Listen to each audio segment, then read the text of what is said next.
இயேசுவே உம்மை ஆராதிக்கின்றோம், எம் வாழ்வை உமக்கு அளிக்கின்றோம், உம்மை அன்பு செய்கின்றோம்.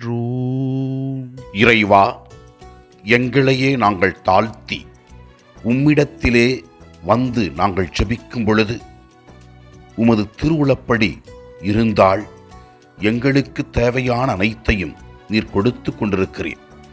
ஆண்டவரே, நாங்கள் இருப்பதும் இயங்குவதும் உமது அருளால்தான். எங்களுக்கு தேவையான உடல் உள்ள ஆன்மீக நலன்களை நாள்தோறும் கொடுத்து கொண்டிருக்கிறீர்.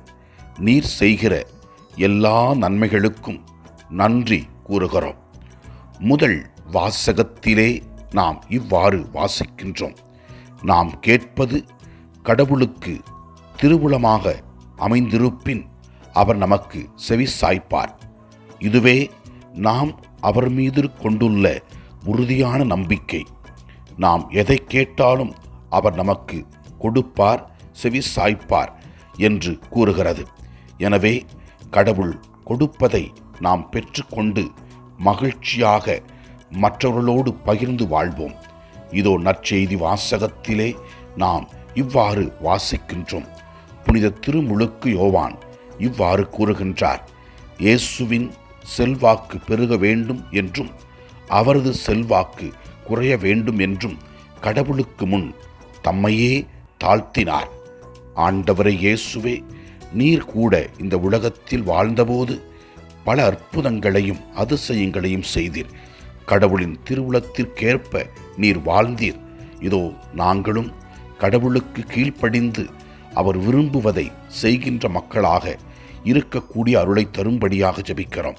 ஆண்டவரை நோக்கி ஜெபிப்போம். நம்பிக்கையோடு நாம் கேட்கும் பொழுது நாம் கேட்பதை அவர் கண்டிப்பாக நமக்கு தருவார். நம்பி ஜெபிப்போம்.